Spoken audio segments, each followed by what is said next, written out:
Hi friends, welcome to PND family channel. ఈరోజు Kesari chapter 2 the untold story of Jallianwala వాలాబాగ్ movie release అయింది friends. ఈ మూవీలో అక్షయ్ కుమార్ గారు, అలాగే ఆర్ మాధవన్ గారు, అలాగే రెజీనా కసండ్రా గారు, ఇంకా స్టెవెన్ హార్ట్లీ గారు, అలాగే ఇంకా అనన్య పాండే గారు, ఇంకా తదితర నటీనటులు నటించారు ఫ్రెండ్స్.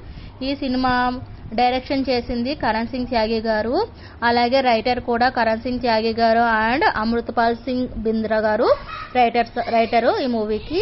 ఈ సినిమా మ్యూజిక్ వచ్చి శశ్వత్ సచ్దేవ్ గారు మ్యూజిక్ అందించారు ఫ్రెండ్స్. ఈ సినిమా హిందీ లాంగ్వేజ్లో రిలీజ్ అయింది. ఈ సినిమా బడ్జెట్ 80 crores ఫ్రెండ్స్. ఇది ఆల్ ఓవర్ ఇండియా రిలీజ్ అయిందనమాట. ఈ సినిమా ప్రొడ్యూసర్ హీరో ఎస్ జోహర్, అరుణ్ భాటియా, కరణ్ జోహర్, ఆధార్ పూనావాలా, అపూర్వ మెహతా, అమృతపాల్ సింగ్ బింద్రా, అలాగే ఆనంద్ తివారీ గారు. సో ఇలాంటి వీడియోస్ కోసం మా ఛానల్ని ఫాలో అవుతూ ఉండండి friends. Please like, share, comment and subscribe PND family channel.